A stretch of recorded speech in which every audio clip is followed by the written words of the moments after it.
You know, the more I think about it, the clearer it is to me that the path of a musician is actually not the same as the path of most people.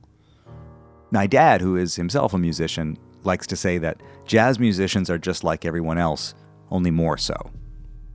I mean, musicians go through the world same as everybody. They have families, they have a car, their car gets broken into. They have a heart, their heart gets broken. They have children. Their children experience joy, their children experience injustice. They feel lost, they have to pay the rent. All of it.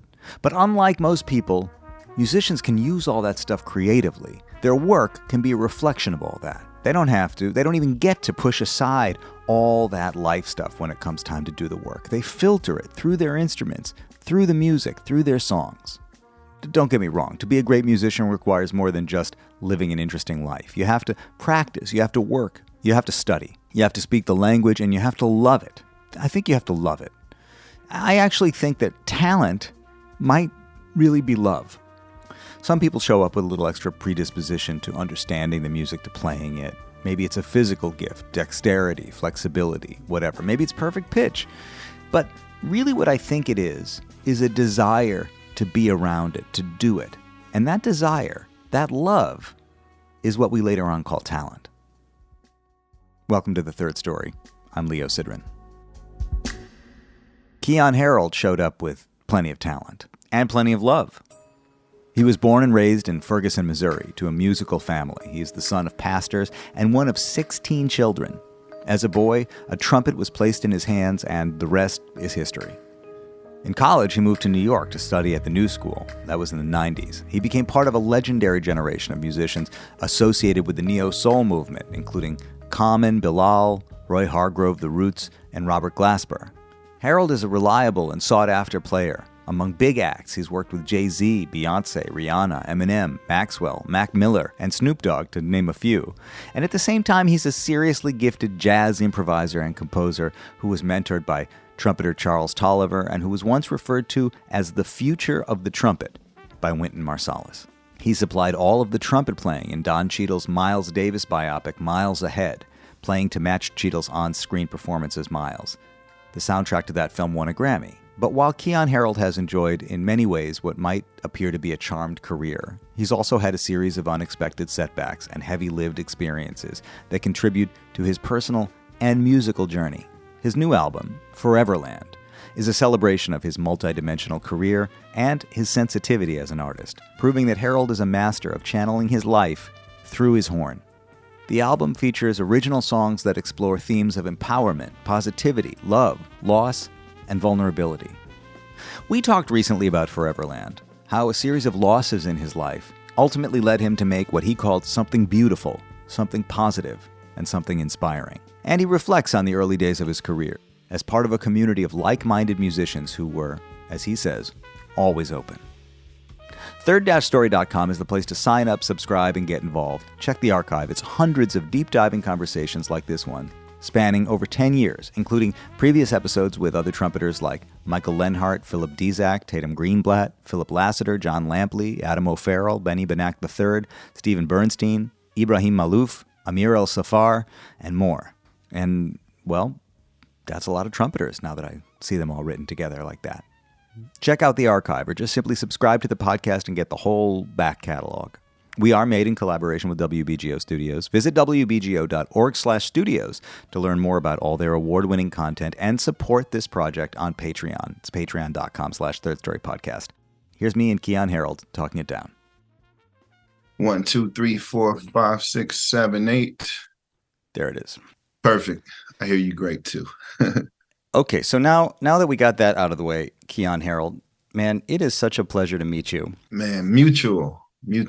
And before we talk about anything else, I just want to tell you how much I've been enjoying your new record. And, you know, I'm one of the few people that has had a chance to listen to Foreverland in its entirety, and it is really special. It's a hard thing to do. I think that there are a lot of jazz, crossover, soul, hip-hop projects that defy genre and speak to that wonderful blend of influences that you have and that so many of us have, but that don't convincingly tell the story in all the genres. You know what I mean? I always feel like there's one, it's leaning too hard in one direction or the other direction. Or just trying too hard. Yeah. Yeah, absolutely. I definitely agree with you on that. And yeah, this doesn't feel like it's trying. It feels like it's doing.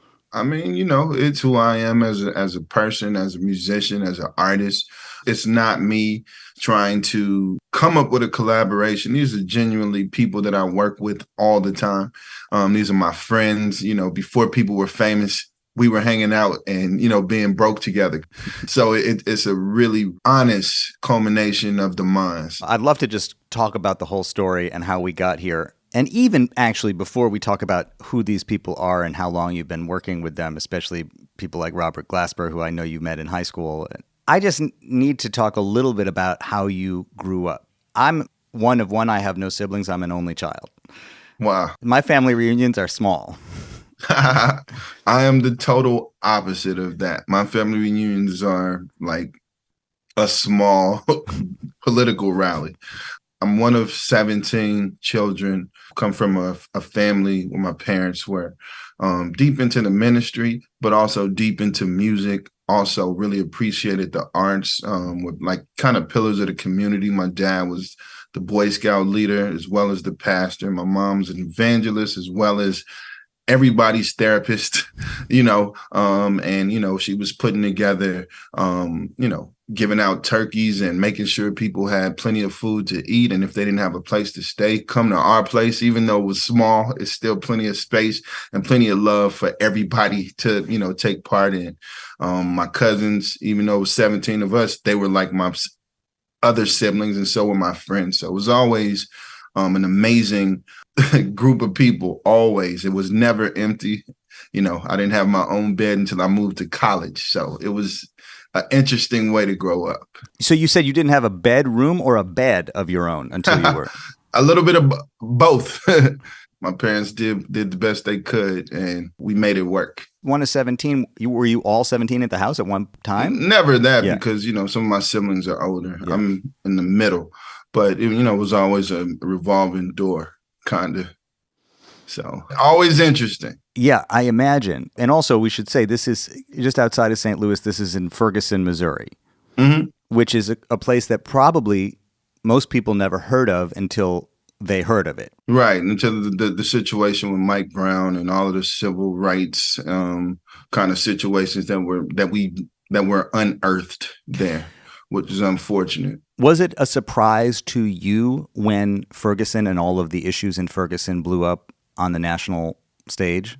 It was actually not a surprise, because if you grow up in St. Louis, you kind of know the hidden truths about the city, about certain things. You know that if you're in a car and if you get pulled over, probably everybody's going to go to jail. You might not get charged with anything, but you're going to go to jail for going, 31 and a 30.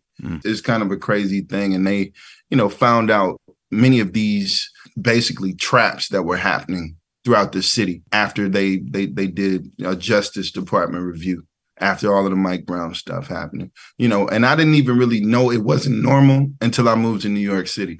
So, and it was like, if I'm walking down the street, I should just be okay. I'm walking down the street and sometimes in St. Louis, like, you're going to get stopped. Why? Because of what you look like, which is unfortunate.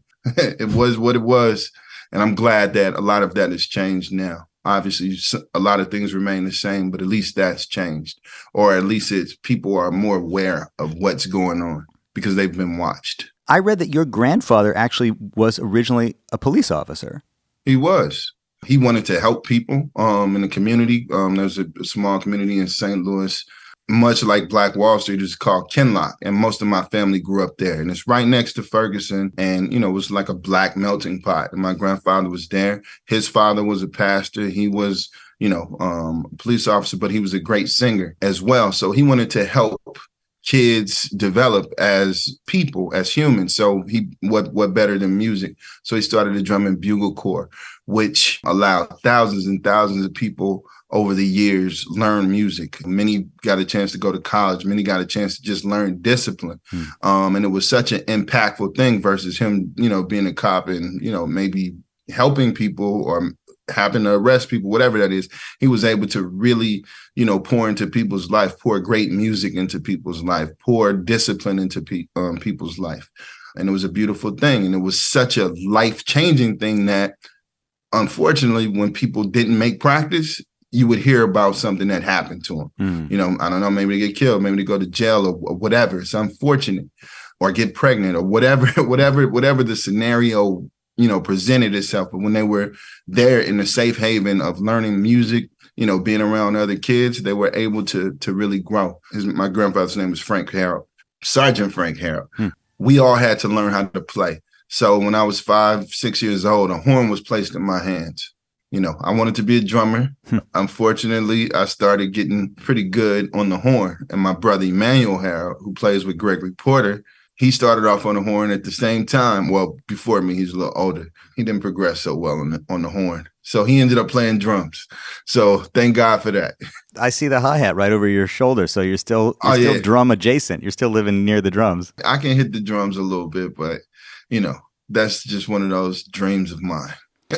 So the horn was placed in your hand. I've heard you say a couple times already that music was a big part of your family, going back to your grandfather and in your parents' house also, the ministry and also music. But what about being a professional musician? I mean, it sounds like everybody was encouraged to have music in their life as a source of discipline, as a source of community and expression. But it's another thing to say, actually, this is how I'm going to make money and this is how I'm going to make my living. I mean, what was that like for you and for the people around you when you realized that you didn't want to just do this part-time, you were going to dedicate yourself to this?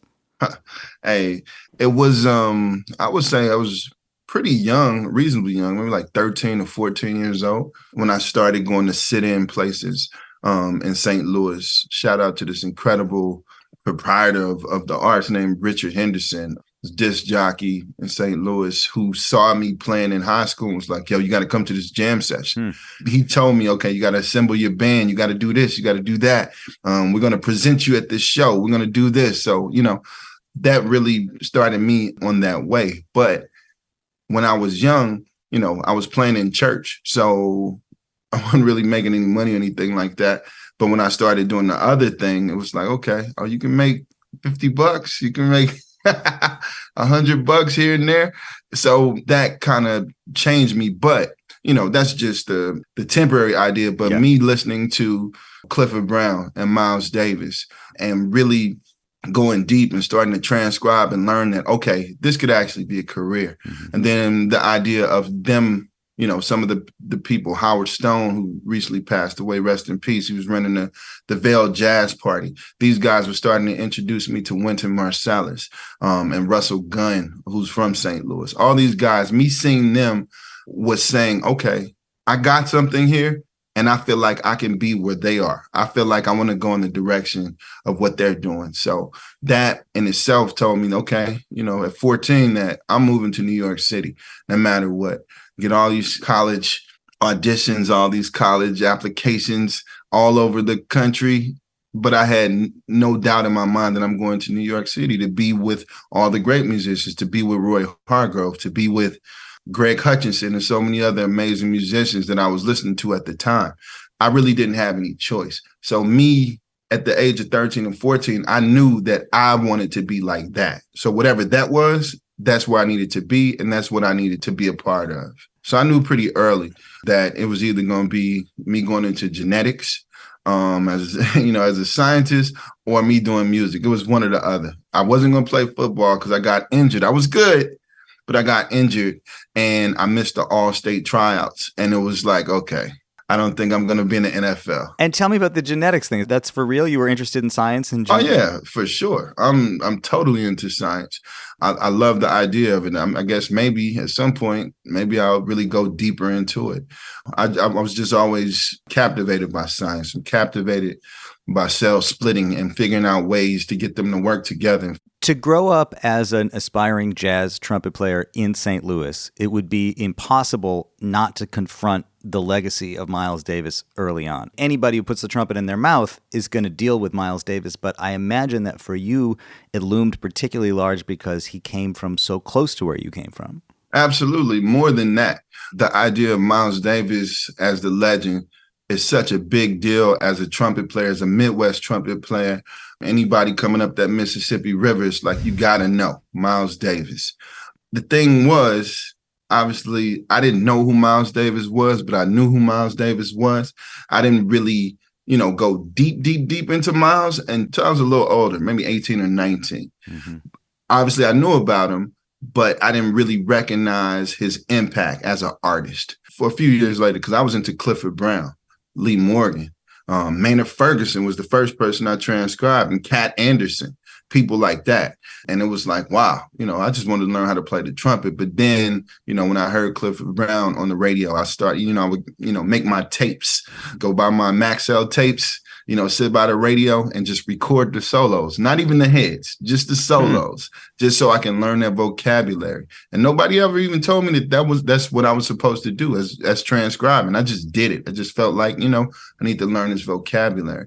But going back to Miles Davis, it's deeper than just him as an artist. He played in my distant cousin's band, Eddie Randall and the Blue Devils. That was Miles Davis's first band. So my grandfather would tell me about this Miles Davis. And he would also tell me about Wynton Marsalis. You got to learn how to play like that. Again, I'm 13 and 14. And he's telling me that, you got to look after these great musicians, because you could do it too. Ultimately, Miles Davis, Clark Terry, just the legacy of St. Louis trumpet players is deep.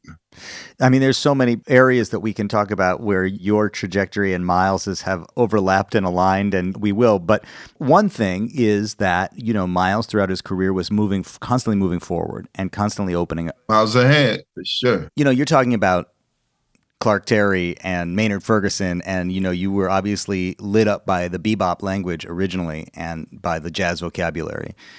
Were you also a hip-hop head? Were you listening to other music as well? Because later on, you became somebody who found a way to bridge the divide between all of this stuff. Was that part of your vocabulary when you were coming up? Absolutely. I mean, I was a jazz purist, when I was learning the art. But, the idea of hip-hop was basically surging the idea of, what we know of as hip hop. So it was at the dances, is everywhere. My sisters were listening to a hip hop R&B. My mom and dad, they were listening to gospel.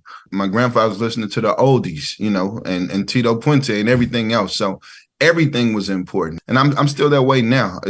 I only believe that there's good music. You got good and bad. It's two kinds. And it's what you're feeling at a specific time. I was definitely always into hip hop. When I was transcribing and checking out, Kenny Garrett, I was also listening to Busta Rhymes at his rhythm and how he went across the bar lines and everything, and trying to basically sync my lines up to his lyrics, trying to bring harmonics to what he was saying with his words and his rhythms.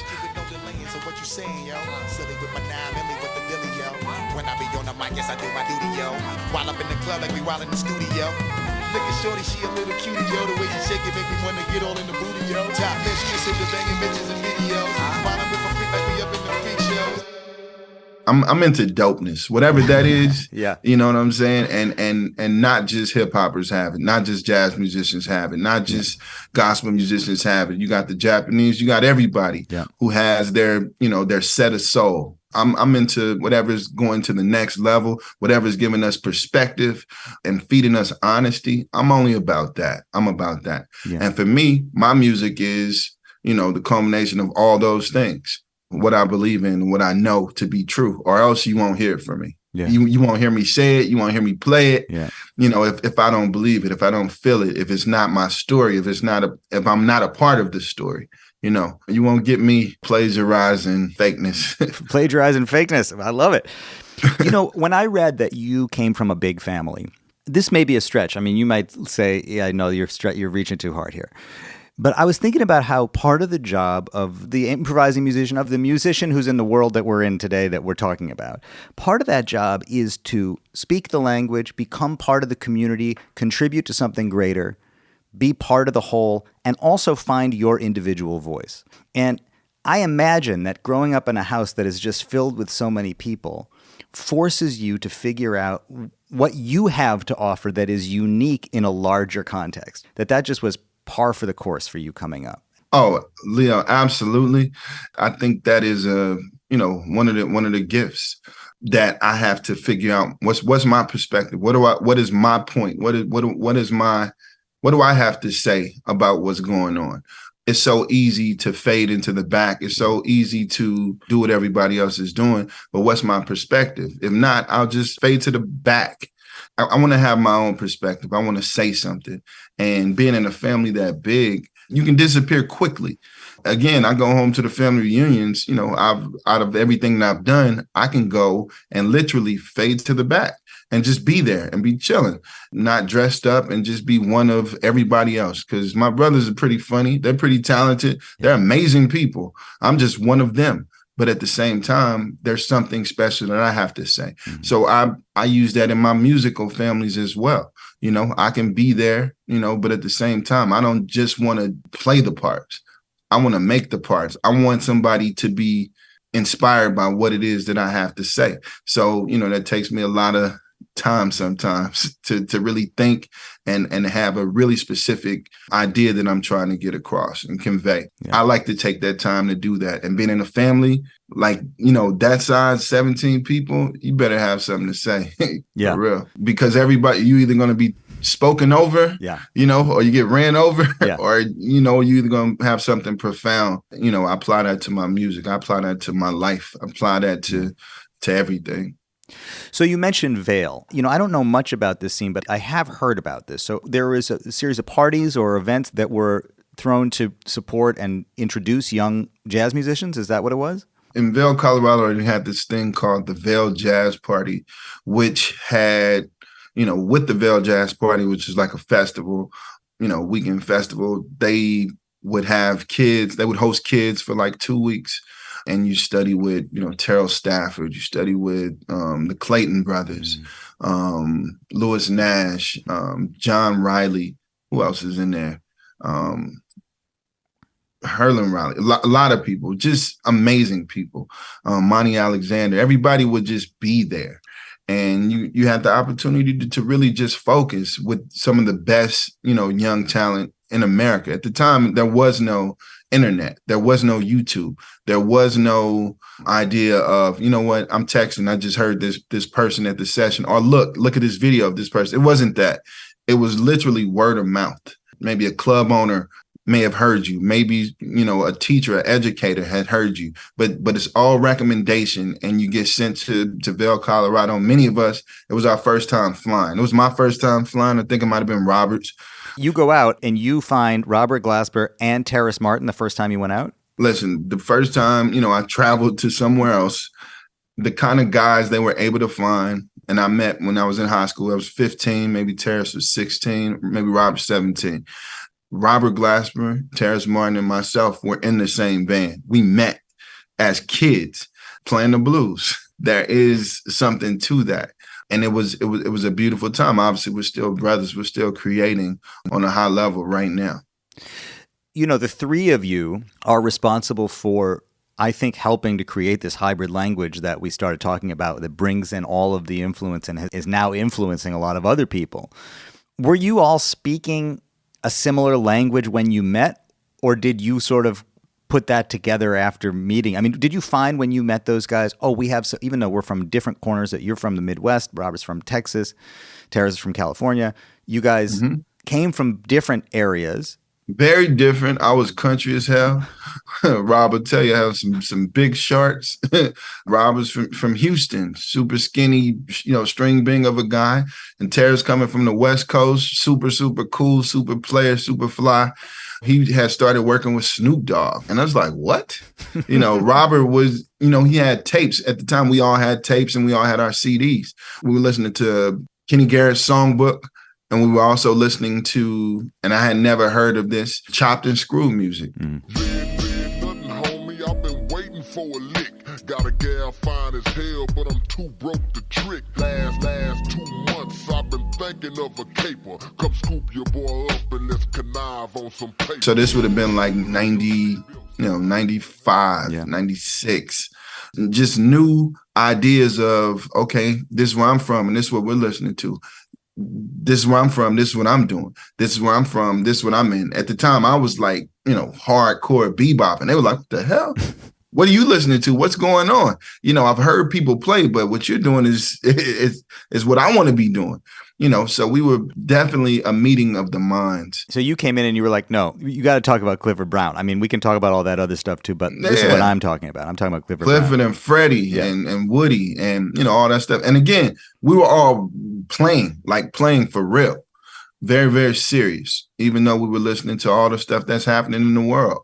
But we were always open. I think that's that's one of the outlying qualities, that we were always open to what music can be, not what it was, not what it is, but what it can be and what we can add to it. You had made up your mind even before that you were going to go to New York, and that's exactly what you did. You moved to New York and you went to the New School, and Glasper also ended up in New York at the New School, and there was a whole generation of you that ended up there. What was that transition like for you when you came out here? Oh, man, I was thrown in the frying pan, for lack of better words. It was amazing to see, the melting pot of people, a melting pot of music, a melting pot of opportunities, and a melting pot of just incredible talent, all kinds. At the time, just the setting of when I moved there, you had the Roots with the Black and the Black Lilies. You had Erykah Badu, killing it at the time. You had D'Angelo working on Voodoo. You had Erykah working on Mama's Gun. At the New School, it was on 13th Street. Electric Lady was right on 8th Street. So, the opportunity to just walk down the street and be around those people and, walk into the studio and see those sessions and meet those people was, we didn't know what was really happening. When you look back, it is history. It is, neo soul at its greatest point. But we were just college students walking down the street, saying, oh my God, Common's there recording. Common wants to learn how to play, piano. So Robert's teaching Common how to play piano. Bilal Oliver, one of the most incredible vocalists of our time, is best friends with Rob. Bilal is working with Common on his album. He's working with Erykah and D'Angelo, and all of these people and all these things are happening. And for me, Roy Hargrove was also in the mix. So Roy Hargrove was working on Common's Like Water for Chocolate. And, came down to the idea that, okay, all these elements happening, they needed a trumpet player because Roy couldn't go on tour with Common. He was on tour with D'Angelo. He was on tour doing his own thing. They needed a trumpet player. So my only audition in life was auditioning for Common. It opened me up further, into music. And I got the gig. And, since 99 until now, that's one of the most incredible people ever that gave me an opportunity at the very, very beginning. Well, and Common opens this record. I mean, that relationship continues to this day. The new album opens with a track that features, among others, Common. So this is a relationship that's ongoing. My piece. Search for it like the side streets. When I find it, I won't bind it. Spread it to my eye keys. The key eye is to see blocks and then move them. In a pharaoh's hands, there's organized confusion, illusion, delusion, auras that's abused in. At another man's fall, try not to find amusement. I park in a lot of peace. Got it in me, but I'm not a beast. Recorded hurt and anger. It's mixed, but it's not released. Tell me about Roy. He did some of that work also of crossing over, and he was dealing with the trumpet on the highest level, and he also was not afraid to speak the language of the New School. And he also invented a kind of a way of, the stuff that he played on D'Angelo's record. We're all still kind of trying to get close to that. Yeah, the overdubbing, the idea of using bebop language on popular records. Roy didn't really shy from that. He always went hard, 100%. Again, one of my biggest supporters, one of my biggest, ideas of what I thought was cool, it was Roy Hargrove. From when I first learned about his music from a friend of mine, Eric Gilkey, back in the day when we go to the library and check out, music. In the 7th grade, he brought Tenors of Our Time, to class, and he let me borrow it. And it was just like, man, you got this young guy looking fly, he got his trumpet, you put the music on, and there was nothing young about what he was playing.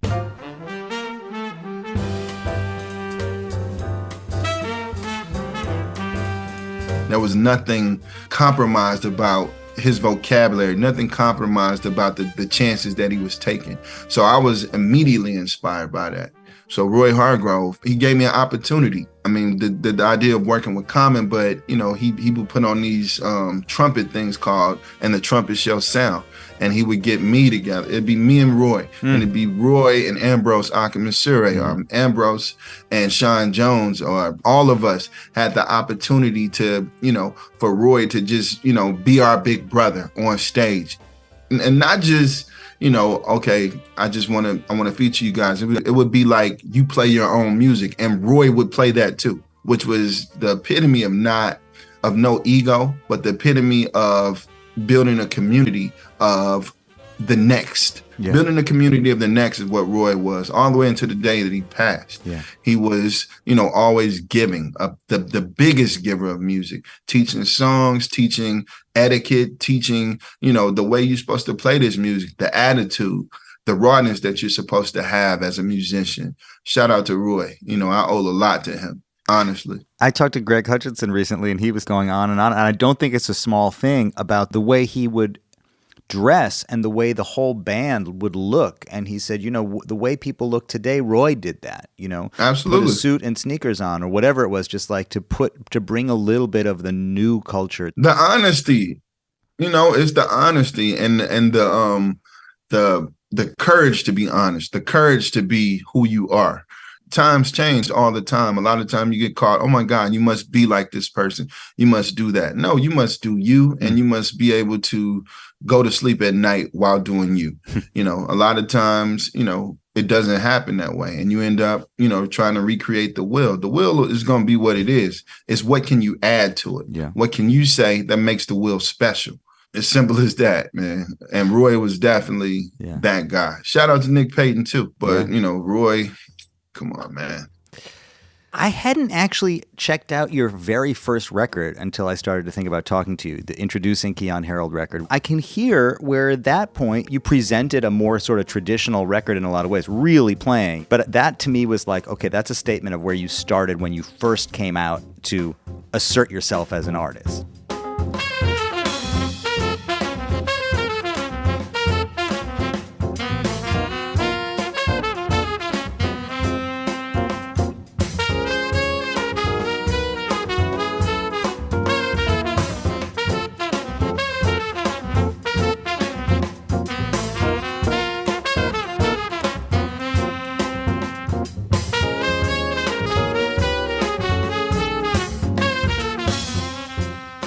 Interesting enough, that record, Introducing Keyon Harrold, I recorded it like 2 days after I got off the road with Jay-Z, So that was music that had been written while I was in college, like early. So it was just, let me just record this stuff. So I did it. It was an opportunity to, to be documented.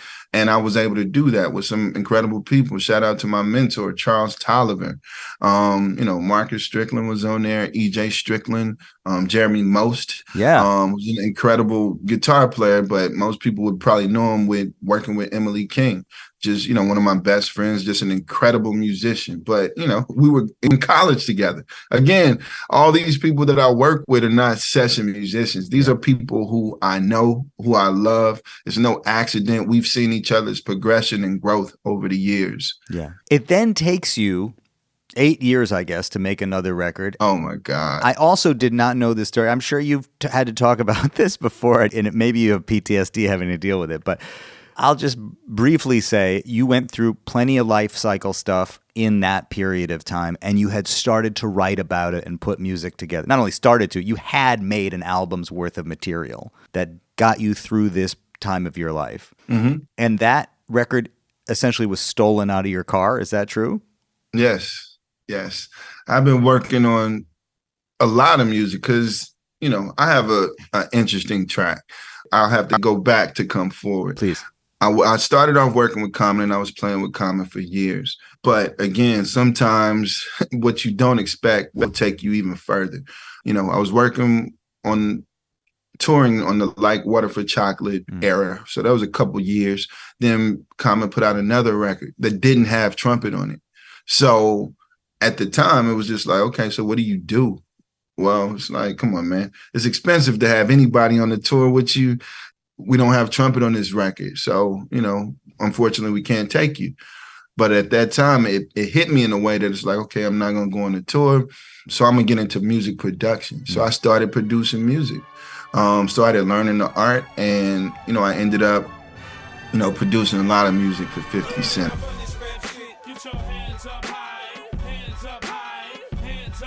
I was an in-house producer for G Unit, doing stuff for LL, wrote the theme song, The Queen Latifah Show. Was producing for Mobb Deep, a lot of different things from like 2002 to like 2007 or 8. I was trying to learn that. I was still playing, still hitting, no problem, but I was really trying to really go deeper into the music. That being said, the idea of production, I feel it's very important to my style of music. It's not just ting, ting, ting, ting. Even though I love that, it's more than that. It's deeper than that. It's not just 4 people playing. It might be stacked vocals. It might be stacked horns. So I had to really learn the process on how to do that and make it be honest, to make it be intentional and it not be cliche. So I had to actually learn how to do my song structure, because it's like, yeah, I can do AABA, but that's not the way I write. It took time. It took a long time, or else I would have been putting out albums every year. But I wanted to, again, be honest and make a statement and say something that was uniquely the way I do. Do I sit home and, write tunes? And do I have a bunch of tunes that have never been played? Absolutely. But they don't speak to me in the way that this music that took a little time does. It's not the stories, it's not the viscerality of who I am. But I've finally gotten to a place to where I know how to do that. I know how to do my sound. And that takes a while, unfortunately. I didn't stop playing. Yeah. It was like, I'm producing, but I'm also recording. Yeah. I'm also arranging. I'm also still touring. Yeah. It was just that I wasn't recording the music that I heard in my head. Yeah. I was recording with everybody else. Yes. Crazy list of, of people I have the honor to work with. But again, I like to have something to say. I'm from the Show Me State. I'm from Missouri. That's what we say. It has to be something that's real, that's, uniquely yours. Going back to the record that was stolen, I had recorded all this music and I was really ready to put it out. But, I ended up parked on 5th Avenue and somebody got into my car and stole all of the files. At the time, it wasn't the way that it is now, where you can have a cloud and you can have everything backed up. Fortunately, I had 2 songs in 2 different studios that kept the files, which is a song called Stay This Way. I actually tell this story when I do this song. It started off as a lullaby when I was in college and I forgot about it. It came back to me years later and I was able to have that be kind of the basis of my album, The Musician. But again, my stuff was stolen. I was just kind of like heartbroken for a long time. And, the universe says you could either be creative or you can be depressed. So what is it? Let it go and latch on to what's to come or sit in the shit. And I was like, no, we're moving forward. Yeah. And I think it's the best thing that could have ever happened to me, honestly.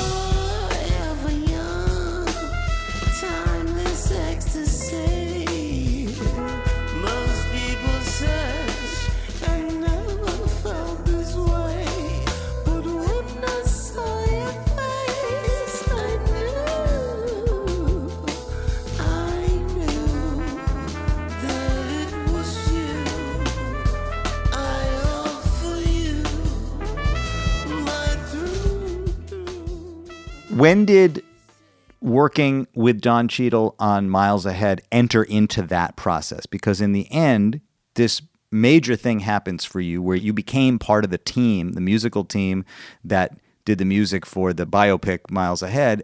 And one of the things you did is Cheadle plays Miles and he pretends to play trumpet and you played the trumpet. So not only did you have to kind of channel Miles, but you also had to do it in a technically very challenging way where you and Cheadle had to, I don't know how you did it, synchronize a line. You either had to show him how to do it or you had to figure out how to sound like Miles and make it look like what he's playing. Everything that you said.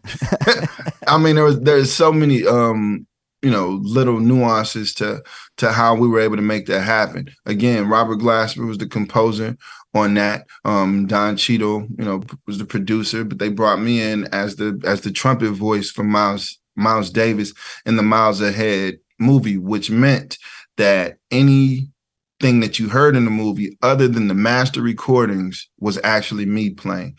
So anytime you would see Don Cheadle's fingers moving, that would actually be me playing, which is interesting because on another movie that was done, the music was recorded first and the actor was able to learn the fingering and that was fine. But this was different. Yeah. This was the opposite. Don, was recorded, on a video, and he was basically, his fingers were doing what they were doing, flailing. However it was, I had to make that make sense. So it would take, many overdubs to take the jazz, I guess, what is the jazz vocabulary, make it make sense with his fingerings that didn't make any sense at all. So I had to make those lines make sense because we actually had to record it, which was, kind of a mind trip when you think about it. So it was overdubbing. So I would have maybe, for instance, I don't know if people will be listening to this or seeing this. Basically, the fingers would be moving. I would make a line. Whatever iteration it was, I would probably do 8 lines that might be correct. And I'll have to look at his face to see what his face is doing. I'll have to listen to the actual chords. The trumpet only has 3 valves, so you kind of can't mess up. If his hand is open, it's a C or a G. It can only be one of those things unless it's really high and the overtones are happening. So you're thinking, okay, for the trumpet players who are watching this or anybody who knows, I want them to know that we got as close as we could to absolutely right. Like, I want this to be right. Oh, absolutely. Absolutely. Because most people, there's so many examples of movies where people play guitar and it's not the thing, or the trumpet or the saxophone, it's not. You can just, anybody who's ever dealt with the instrument knows this is not right. Exactly. But you were very focused on it. I was very focused on it. It's Miles Davis. It got to be right.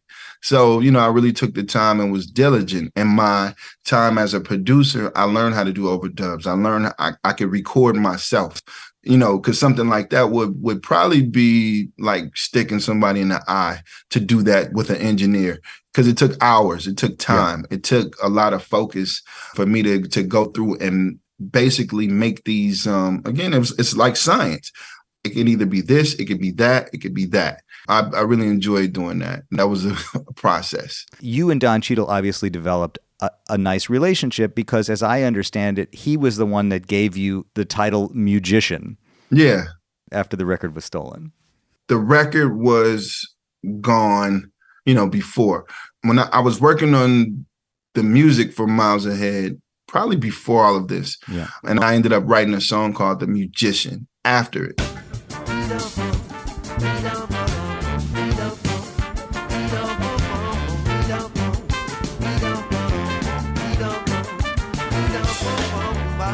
What happened was myself, Robert Glasper, Don Cheadle, Vince Wilburn, Aaron Davis, we were all at South by Southwest talking about how we worked on the soundtrack, how the music came together.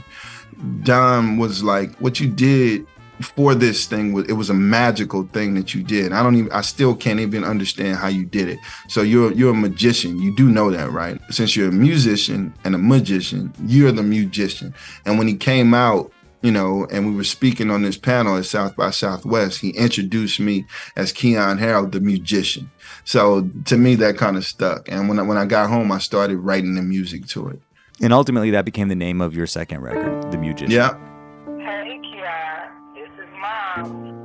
Just giving you some words of encouragement. Something incredible about that record for me is the way it opens with this very powerful phone message that your mother left for you. I just like to say that I've always taught you to never give up, never give in, because you're going to go through trials, you're going to go through tribulations. I mean, part of what's so striking about it is it just does not stop. I mean, she she says this thing, she's inspiring and she's encouraging to you, and she wants to give you hope to carry on and to let you know that you're important and you have a gift and you have a responsibility. But she doesn't just say it a little bit, she says it a lot. So much so that at some point you said, okay, I'm just going to have to orchestrate this. I'm going to have to turn this into a cinematic piece of music. I always taught you that whenever you feel like you can't make it or you can't take it, always talk to Mom.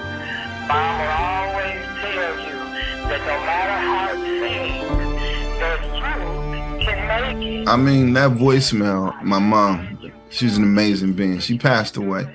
She sent these voicemails all the time to all of my siblings, all of the kids. We talked about all the kids. Everybody had their own individual relationship with her. So, you know, for me, I have my voicemails, my brothers have theirs, my sisters have theirs. But this was such a perfect one. But I have more. I could probably do a whole album with just what she left me. And her words are gold. Her words are valuable and to so many. And it's been crazy to see how many people who've actually been impacted by that, who've lost parents, or not just parents, friends or whatever, and they just need some motivation to go forward. Yeah. And my mom's words, she's, you know, a minister, I would say a therapist of some way, because she was able to help so many people and talk people off the ledge and give them hope. Anyway, she did that to me all the time. I wish I could talk to her now sometimes about some of the things that I'm dealing with. Mm-hmm. But anyway, this voicemail was such a perfect thing that I would listen to it and I just had to put music to it. I had to. My mom was in the hospital at the time. I was on my way to Africa, but got called and they told me Mom was in the hospital. So from that, I was like, okay, dang, we didn't think she was going to make it. She did pull through and she lived a couple more years after that.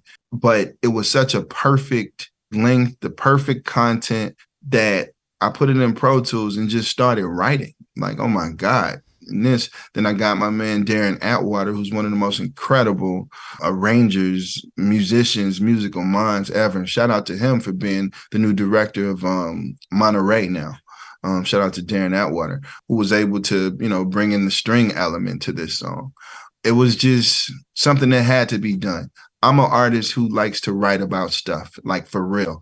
So I do things just for fun, but usually I want to tell a story. I want something to say. I want people to be impacted because that's what we actually leave. And I wanted to, you know, have purpose and have value to somebody's soul and somebody's heart. So my mom did that for me. And I just wanted to basically give her something to listen to. So as she was in the hospital, I got a chance to play this for her. And, you know, at the time she was actually in a coma. I know I'm going deep, but I had the opportunity to do that. And she came back and then she was actually able to tell me, I love that, son. That was amazing. I like what you did, which is cool. That's really wonderful, man. Once again, in between projects, there was another crazy thing that happened in your life. Oh my God. If having the album stolen out of the back of your car reoriented one thing, here comes another one, man. In the mid-pandemic, when we're all locked down and nobody's going anywhere, you did come to New York with your son and you stayed in a hotel in Soho. If you want to tell me the story as you remember it, feel free to tell me as much of it as you care to. It was Christmas time and I was hanging with my son. My son came down and I was staying in a hotel because I was getting ready to move to Los Angeles at the time. I didn't move for a couple years after that. Well, I would say a year after that, because I had to stay and deal with the residue of what happened. My son and I were in a hotel, come downstairs, and my son was wrongfully accused of stealing someone's iPhone in a Soho hotel. And not only was he accused and profiled, but he was also attacked. But I captured it on a phone because it was so unbelievable what was happening at the time. I took out my phone because you just never really know what's going on at times. You know, at the time we were dealing with the death of George Floyd. We seen that on television, Ahmaud Arbery. We seen that. And, you know, just to see these things, it was such a time of microaggressions, micro things that you just are hyper aware of what could possibly happen, hoping for the best that nothing will happen. But at this time, it literally was like one out of a million times that this person wigs out, and it's the epitome of what you don't want to happen to your child. Yeah. At the time he was very, very young, and having my son attacked in front of me, next to me, was just kind of like, wow. And it went viral. And it was a thing that we had the opportunity to speak on, because unfortunately, when it comes to Black people, sometimes the Black person can't talk because they're either killed by law enforcement or you end up in jail or something like that.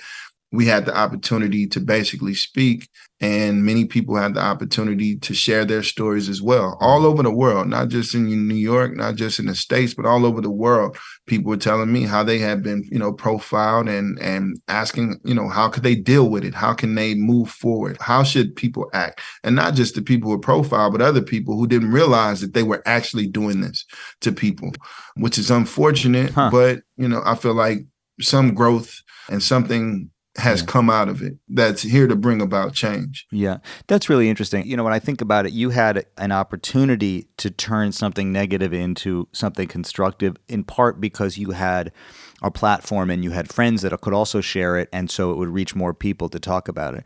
One of the key moments in that experience was not only the woman who accused your son, because she seemed like she was essentially a very unhinged person, but it was the hotel management. And this is maybe speaks to what you're talking about. I don't necessarily know, or the hotel worker, who, when a lady bursts in and says, that kid stole my phone, gives the woman the benefit of the doubt, gives this other person the benefit of the doubt, and probably in the moment, absolutely, wasn't able to stop and say, this is a form of profiling that I am engaging in right now, and I am accepting the terms of this. And those are the opportunities, I think, for us to all examine ourselves and say, what would I do in that situation? Wow. I hadn't thought about that until right now, but I think that that's a big part of it, because you just said, people may be engaging in microaggressions, they don't know it. And so it was an opportunity to say, okay, let's all look at ourselves and say, where do I fit in this story? Absolutely. That is like the perfect breakdown of it. How did that experience affect you moving forward, I guess, is the question. I mean, in a very serious way. Obviously, my platform changed. My approach to just everyday life changed. I became a specific kind of voice. I mean, I've always spoken out. I've always been a person who's about, action and activism and speaking for the people who can't speak for themselves, as much as I possibly can, within reason, obviously. I've always been that. This was just kind of like the perfect storm of me being the musician, me being the activist, me being the person who actually became the victim, which was unbelievable. I'll just say this. The reason why I wrote this song, Find Your Peace, had to do with this. Trying to find that peace of mind. Can't control things outside. Own your peace inside. Situations gonna test you to free your mind, but you can leave all that shit behind. What you can't control, can't give your time. Finding a place of being still when the world is tumultuous.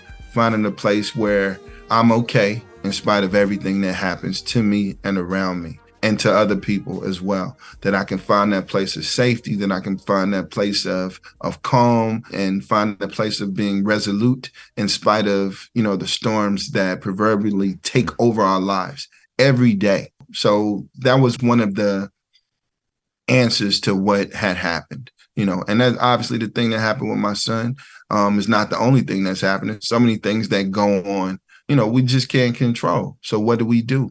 What do we do? Do we stand or do we fold? I look at it like us being a boat in the middle of a storm, troubled waters. Like, how do you, maintain, who's the pilot, who's taking over? Are you going to jump overboard, or are you going to stay there and fight it through?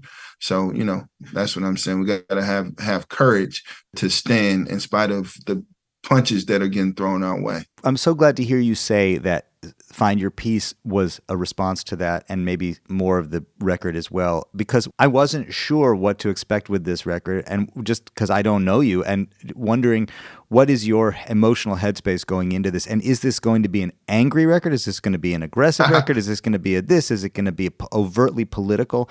And I found it to be a very beautiful record. You pursued beauty in the record. You know, I mean, beauty can come in many ways, but that there's something very easy to hear in this music and enjoyable. You know, I'm not uncomfortable listening to it, and I could imagine you making a record that would say, I've been uncomfortable and I want to express that in this music. And instead you made something that's very lush. You know, there's like a real vista about the sound of the music, and there's something just very beautiful about it. And the song with Laura Mvula is also very beautiful. Okay, I'll wait for you here in this perfect dream. I'm so glad I don't sleep. If this is the only time we have to meet, I'll take you over and over and over again. What if I could be your forever? I could be obvious, you know, Dr. Obvious, and write something about how I'm frustrated with the world, how I'm frustrated with how I'm treated, how I'm frustrated how people are treated. But I can also try to give reasons for people to actually continue to exist, because there's beauty everywhere we look. There's beauty in all of the ugly things that are out there. There's beauty in all of the trouble that we see. There's beauty in spite of what's going on. What God has given us, you know, is a platform for us to create and leave something else. You know, I can take something, and it's how I shape it. That's the difference. You know, you can say something to me, it's how I take it. You know, something can be done to me, but it's how I respond. You know, so this is a response to the ugliness, you know, proverbially. This is a response to racism. This is a response to losing a loved one. This is a response to all of that in the most beautiful kind of way. Finding my peace in everything that's going on. Again, like I said, it's not just one thing. You know, we were in a pandemic. I would say the name of the original album that was going to come out, it was called Melancholy Aura. That's where I was in my headspace. Melancholy Aura it's an incredible song. At some point, people will hear it, but it didn't even make this record. But that's what it was supposed to be. I had to reflect and say, you know what do I really want to put out in the universe? You know, I want to put out something beautiful, something positive, something inspiring. You know, I could easily put out Melancholy Aura, which is where I was. I was depressed. I was, you know, I had lost a girlfriend. Like I've been going through a bunch of different things, because that's how this album started. I was dealing with the stuff with my son. I was dealing with moving. I was dealing with the loss of my mom, still thinking about the loss of the incredible Roy Hargrove. There were so many different things at the time. We couldn't go outside. You know, I was at the marches, you know, playing the anthem, playing the Black national anthem, you know, trying to, you know, learn as much as I can about what was going on in our world. Then we had COVID. There was so many different things that was just kind of like, you know what? I could do a COVID album, but I could just also wait and just do something that I really want to do. And that took more courage, because again, I have the music that reflected that time. I have the obvious words. I have the obvious songs. You know, I have all of those things, but that wasn't enough for me. I wanted to say something that was real, that will last a little bit longer than what I'm feeling. Won't be long. You also appeared at the White House with Common in 2016. That was still at the tail end of a time that I think represented progress and momentum and forward motion in our country. It must have been incredible to be at the White House. Oh, man. Amazing, especially with the group of guys, Derek Hodge and Bilal, Elena Penderhughes, Glasper, Common. Actually, that was the only Tiny Desk that was recorded at the White House. So, you know, that was a very, very special time, man. Very special. And that was one of many losses that we were feeling a few years later, like looking at our government and looking just everything. It was like, of course, I could Melancholy Aura, man. I can see why you would want to make that. And instead, you make a record that talks about finding your peace. And the second track with PJ Morton is called Beautiful Day. And again, that's a very optimistic message, you know? And even that, the idea of that song, you know, a beautiful day, it's a beautiful day perspective-wise, because I say, you know, outside, it could be storms out there. People can be coming at me with guns, but it's a beautiful day because of my perspective on what I choose to, you know, how I choose to see the world. Look at the sun shining. Why don't you just let the sun light in? I know you've been hurting, so just let the sun light in. Dealing with the things that you can't control outside, you know, it's our job to give a perspective, to give the reason, to give the definition of what it is. I can't be victim to a bad day. Can't be victim to what everybody else is throwing at me. I have to be I have to be courageous, you know? Honestly, it's a beautiful day because I say, again, the idea for Everland is that everything's possible. There's beauty to be searched inside of ourselves. It could be with somebody else, but it can be deep inside of you. We got to, you know, dig a little deeper because it's so easy to accept the obvious negativity that comes at us every day. Mm-hmm. You described the way you came up, cassettes, word of mouth, no internet. You know, there was no, you could see everything. Everybody could see everything. There were no people showing you how to play this lick. There was no rig rundowns of how people's gear looked in the, you know, you had to figure it out.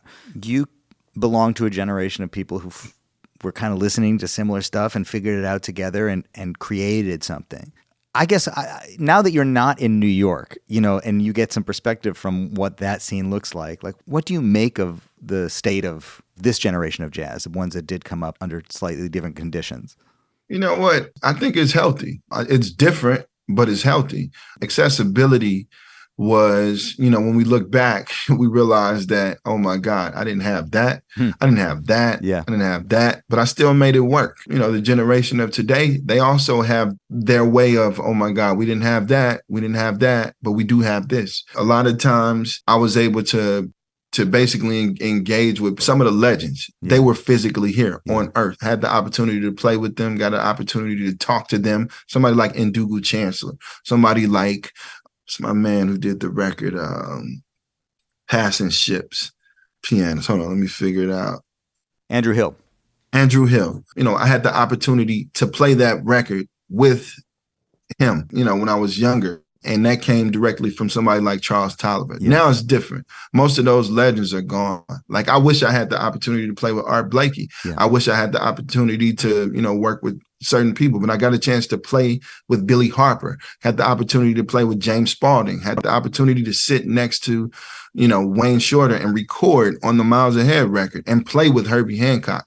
You know, those opportunities are not that often anymore. So we had that accessibility. Now, going forward, they don't have as many of those people anymore. There's a few, and it's kind of like, you know, it's almost like chasing a ghost, but they're creating their own way, creating their own, you know, snowball effect on what music should be. You know, shout out to many of the young cats, Gifton Jellin, amazing trumpet player, Wilkins, killing it. My man, the vibraphones, Joel Ross, killing it. There's so many young guys out here, you know, they're pushing right ahead. We always find a way. This music has a lineage of always finding a way, finding the next, you know, the next way to approach a 2-5-1, the next way to play over the bars, the next way to reharmonize something. As much as you can be an old head and be like, oh my God, it's not the way it used to be. Of course, it'll never be the way it used to be. It's going to be as it is and as it should be. And that's going forward. So shout out to everybody who's, you know, making strides and in the shed and, you know, pushing this music forward and listening to, you know, what's to come so they can keep the music going. I think it's healthy, honestly. Keyon Harrold, thank you for pushing it forward and keeping it alive with this new record and for taking time to tell me all about the story, man. I'm glad we went all the way down the story. It's really been a pleasure to talk to you. Man, you as well. I really appreciate you, man. We got to do more. There he was, my friends. Keyon Harrold. Beautiful guy. Beautiful talk. I'll be back again in your headspace before you know it with another deep dive. Until then, I'll talk to you soon. This has been a WBGO Studios production. To learn more about WBGO Studios' award-winning podcasts, special concerts, live streams, and more, visit wbgo.org/studios.